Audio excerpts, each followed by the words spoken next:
Good Saturday afternoon, everyone. We are live. If you're just now joining us, please click that thumbs up button, that like button. Share this with your friends and family. Comment where you're from. It helps with algorithms so we can get it on your feed a lot faster. That's how Facebook actually works. But if you're over on YouTube, hit that subscribe button. It's like liking a page on Facebook. Hit that subscribe button. Click all notifications. And you'll be notified every time we go live or post any video content over on YouTube.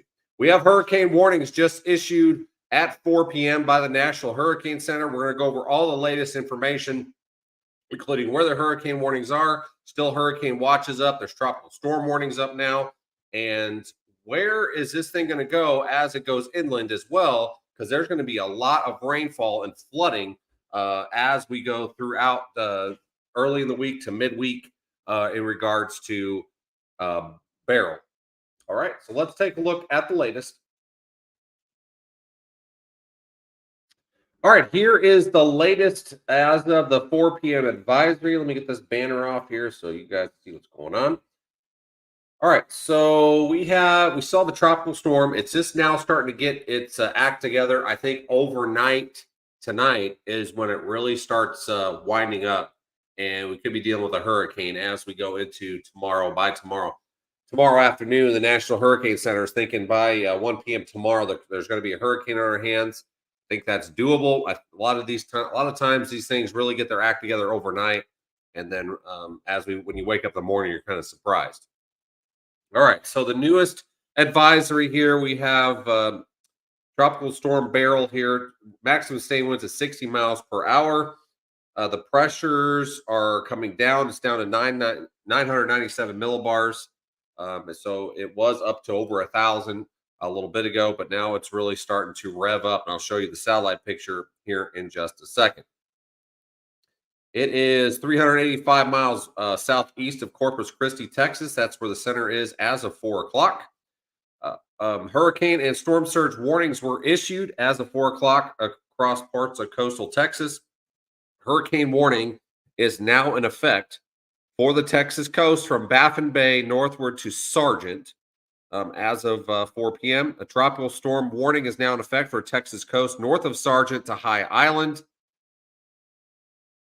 A storm surge warning has been issued for north entrance of the Padre Island National Seashore northward to St. Louis Pass, including Corpus Christi Bay and Matagorda Bay. Storm surge watch has been issued along the Texas coast east of the High Island to Sabine Pass. All right, so there's the latest on the latest watches and warnings. There still is actually a hurricane watch out for some uncertainty. The Texas coast south of Baffin Bay to the mouth of the Rio Grande River, still under hurricane watch. Texas coast north of Sargent to St. Louis Pass is under a hurricane watch as of right now. So that's the latest as of right now. So this thing is going to come inland probably around, early or probably late morning on Monday, come on shore, and then basically kind of slow down before it starts to feel the effects of that trough and then really start speeding up to the northeast. There's going to be a lot of rain with this, but let's go over where the storm surge warnings are, and then we'll go over how much storm surge is expected as of the 4 p.m. advisory.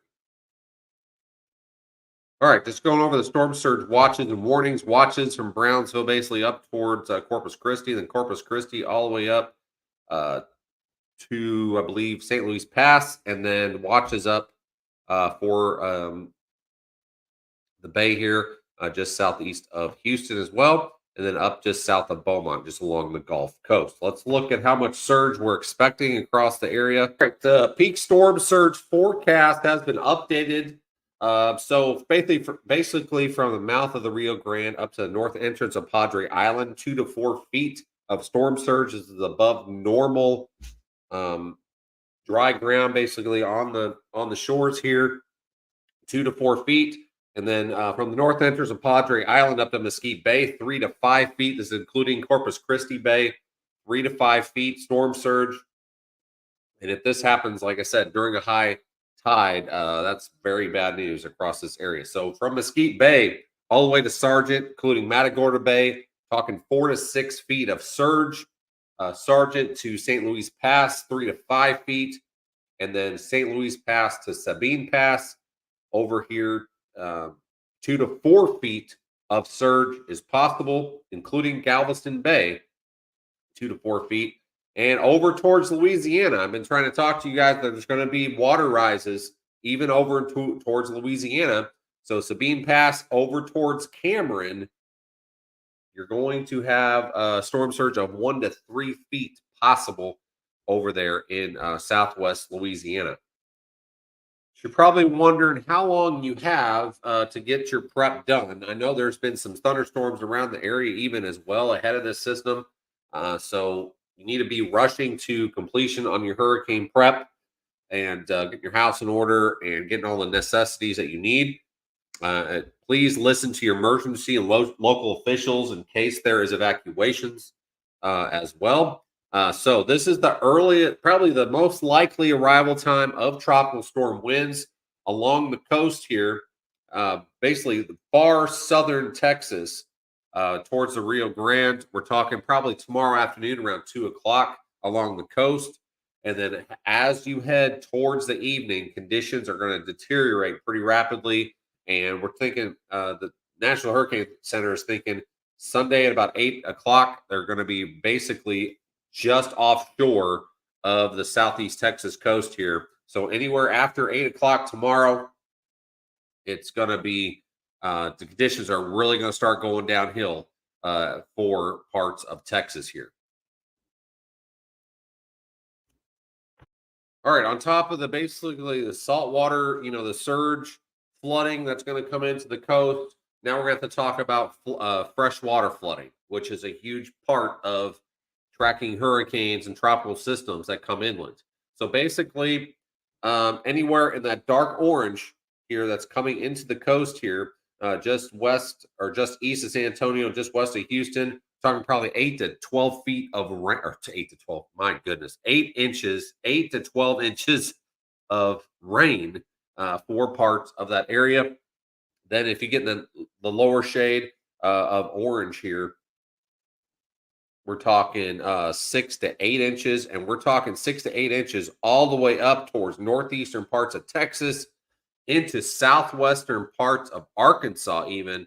So 6 to 8 inches could be possible, basically with this track that's coming up. Anywhere in the yellow, this is including Houston up to Little Rock, parts a little speckled here and there of a central northeastern Arkansas, southern or southeastern Missouri, even. We're talking 4 to 6 inches of rainfall possible. And then in the darker greens here, 2 to 4, including most of Arkansas, just northwest of Memphis, northwest parts of Tennessee. I'll show you the expanded view here in just a second. Now, we do have that trough that's coming down, and we're going to have basically a stalled out boundary for a little bit as this, basically this boundary is going to be waiting for Beryl to come up and meet with this. So there's going to probably be some enhancement against this front, this trough as well. With all this Gulf moisture just piling up, there's going to be some heavy rainfall. And this is part of the reason why Oklahoma City over towards north central Oklahoma, southwestern Oklahoma could get some pretty decent rain. So I'll show you that here in just a second. But 2 to 4 inches of rain, even in Oklahoma, where they need it as well. So even into parts of northeastern panhandle of Texas here, along the Red River, even maybe a couple inches, 1 to 2 inches of rain here as well in the dark and the lighter green areas here across this area. This is including Memphis, even.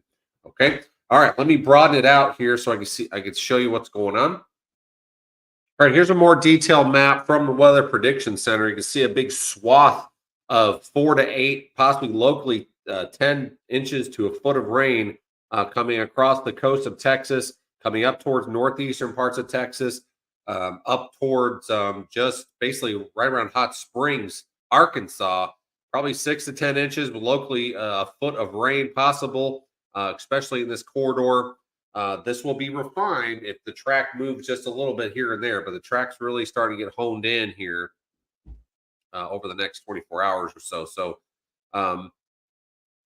most of Arkansas, nice general rain basically across most of the state, 2 to 5 inches of rain mostly across parts of the Ozarks up towards northeastern Arkansas, even southeast Arkansas, maybe a couple inches down that way. Far south central Missouri down towards southeastern Missouri, 2 to 4 inches, probably locally higher amounts as well, maybe 1 to 2 inches around Memphis even. And here is that where that trough is coming down, and there's going to be some, all this moisture being pumped up from going to be Hurricane Beryl coming on shore here, running into this boundary. There's going to be a lot of rain up here towards Oklahoma. So 1 to 3 inches of rain possibility, maybe locally higher up that way as well. There's actually a flash flood watch up that way as well. Let me show you the current hazards across the area. Then we'll start looking at tracks here in just a second. All right, as you can see on your screen, we have a monster death ridge out west with the record highs being set up out that way. Even Death Valley could be setting an all-time record high out that way in parts of California. So as we go towards Oklahoma, you can see there's flood watches out for most of the western half of Oklahoma, not including the Panhandle, of course, with possibly 1 to 3 inches of rain out that way. And then here comes that soon-to-be Hurricane Beryl coming on shore here. There's hurricane warnings just a little bit inland from the coast. Tropical storm warnings are inland as well. And then flood watches will be expanding over the next few days, including probably most of eastern quarter of Texas, probably up through Arkansas, maybe northeastern uh, Louisiana. We'll just have to monitor that. But there is going to be flooding rain that's coming with this system, and it will come very fast in a hurry. So flooding rains is possible with this system coming up through even through eastern Texas, northeastern Texas, through parts of Arkansas and up towards the boot heel of Missouri, even, and then moving up through the Ohio River Valley as we go through the rest of next week. All right, it is finally nice to see some model consensus, and I mean, all these models are now clustered towards that coast of Texas now. Um, the reason why it didn't pull more north than it has been is because it didn't strengthen to a hurricane last night. If it would have became a hurricane sooner, and it would have felt the effects of that trough that's starting to come down across the northern plains, and it would have came north sooner, and Houston over towards Lake Charles would have been more in play if that happened. This is continuing on a northwest track. As soon as it becomes a hurricane, they'll start feeling the effects of that trough, start pulling a little bit more northward than northwest, and then come on shore here. And you can see the tracks all the way up through northeastern Arkansas or northeastern parts of Texas, all the way through central Arkansas up to northeastern Arkansas as well. So, and then all the way through the Ohio River Valley. So there's going to be a lot of rain, even inland, with flooding coming with this. So we got storm surge, we've got hurricane force wind gusts, probably in excess of 100, 110, 115 miles per hour at times. I'm curious what this thing does overnight. A lot of these systems, as soon as the sun goes down, it seems like overnight everybody goes to sleep and they wake up and this thing's exploded. A lot of nocturnal processes that happen with these systems. So we just need to watch as we wake up in the morning and see what this thing is doing. We'll be live again probably several times tomorrow in regards to this system, but need to be rushing to completion of your hurricane preparations across the Texas Gulf Coast here, and then inland, prepare for flooding and some gusty winds as well. Even as you go up towards probably southwest Arkansas and stuff, you'll probably get some gusty winds with these squalls that are coming in with some of these bands of rain, and there's going to be a tornado threat as well. I need to reiterate that a bunch because there's especially on the east. I'm sorry, the right side of a hurricane. That's basically the dirty side. That's where all the storm surge at. That's where the onshore flows coming in. That's where the heavier winds are, and there's already turning in the atmosphere with this system. So there's going to be tornadoes with this as we go forward. So something to keep in mind. They'll probably, as this thing gets closer, it's probably going to be a prolonged tornado watch, especially on the right side of the system. So please stay aware of what's happening in your area. All right, let's take a look at one more model here. This is the European model. It still has, like I said, that's why those hurricane watches are still up to the south and to the north of the current hurricane warnings, because there's still a chance this could strengthen faster and come north and faster as well, and then hit into Galveston Bay here as well. So there's still an outside chance of that happening, but a lot of models and forecasters and National Hurricane Centers thinking it's going to come southwest of Galveston Bay and into where that hurricane warning is currently in effect. But we need to watch how this transpires overnight. We say if this thing really blows up overnight, which I've seen these systems do time and time again, we just got to be prepared for maybe more of a northerly jog earlier. So parts of southeastern coast of Texas over towards the Louisiana border, you're still going to get some surge. Like I said, you just need to be kind of mindful of this thing starts making a right hook here and coming north faster. We'll just have to wait and see. But most of the consensus is in through basically the central Texas Gulf Coast here, where landfall could be. All right, that's all we have for right now. Please stay safe out there, and like I said, if you're inland from this thing, you're still going to get some maybe some tropical storm gusts And then heavy rainfall with this thing as well, with some areas possibly getting up to 10 to 12 inches of rainfall in localized spots.